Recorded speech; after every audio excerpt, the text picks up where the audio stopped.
শুভরাত্রি। এই দেখো আমাকে সারপ্রাইজ দেওয়ার জন্য আমার বর এই দেখো কি তুলে রেখেছে, বেগুন। মানে এই বেগুন সে ফলিয়েছে উইদাউট এনি পেস্টিসাইড, কিচ্ছু দেয়নি, শুধু একটুখানি কী সব দেয়, খোলের জল ফল দেয়, দেখি খুব গন্ধ বেরোয়।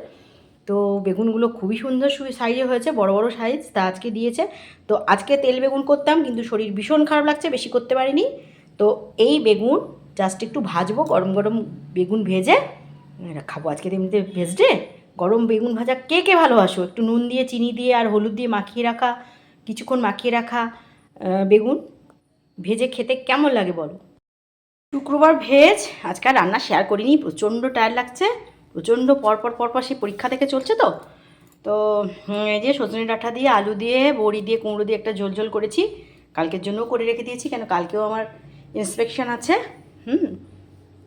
গত বছরের বড়ি একদম শেষ, আমার কৌটো ফাঁকা, এবার কৌটো ধুয়ে পরের বছরের যে বড়িটা দিদি দিয়েছে সেটার জন্য রাখবো। তো অলরেডি একটু ভেঙে ভেঙে গেছে, মানে এইটাই শেষ, এই লটটা হয়ে গেলে একদম শেষ। তো এই বড়ি ভাজবো আজকে, যেহেতু ভেজডে আছে একটু এটা ভেজে খাবো। বেগুন, এটা নুন চিনি হলুদ আর একটু লঙ্কার গুঁড়ো মাখানো বেগুন। তো এতটা তেলে আমি ভাজি না, যেহেতু তেলটা ওই সেদিন লুচি ভাজার পরে তেলটা ছিল, তো এটাতেই ভেজে নিচ্ছি। কারণ বেগুন বেশি তেলে যদি না ভাজো, কম তেলে ভাজলে একটু ঢাকা দিয়ে দিয়ে দিলে সুন্দর ভাজা হয়ে যায়। আমার তেলটা আছে ওই জন্য ভেজে নিচ্ছি। আর গয়না বড়ি ভাজা, দেখো খেতে তো বড়ি ভালো লাগে, কিন্তু ভাজাটাই তো মেন।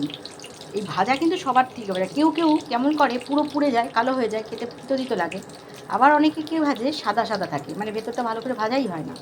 তো বড়ি ভাজাটা যেমন দেওয়াটা একটা আর্ট, তেমনি বড়ি ভিজে পাতে দেওয়াটাও কিন্তু তেমনই একটা বড়সড় আর্ট।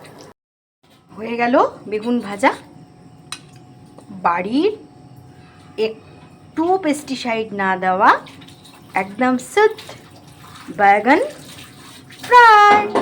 তো শুভরাত্রি বন্ধুরা, চলো আজকে এই কুমড়ো সজনে ডাঁটা আর এই দিয়েই খেতে হবে, তো খেয়ে নিই। বাই, ভালো থেকো।